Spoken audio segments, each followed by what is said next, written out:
আওয়ামী লীগের কার্যক্রম গত তত্ত্বাবধায়ক সরকার মানে অন্তর্বর্তীকালীন সরকার তাদের কার্যক্রম নিষিদ্ধ করেছে। আমাদের ইন্টারন্যাশনাল ক্রাইমস ট্রাইব্যুনাল অ্যাক্টে ব্যক্তি এবং সংগঠনের বিচারের এখতিয়ার আছে।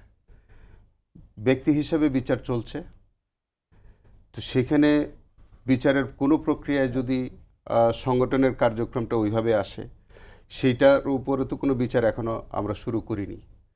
তো সেই ক্ষেত্রে বা তার দলগত দল হিসেবে এটা ব্যান্ড হবে কি হবে না, ওইটা সেটা হয়তো পরবর্তীতে এটার একটা রাজনৈতিক সিদ্ধান্ত হতে পারে, আদালতের সিদ্ধান্ত হতে পারে বা এসে।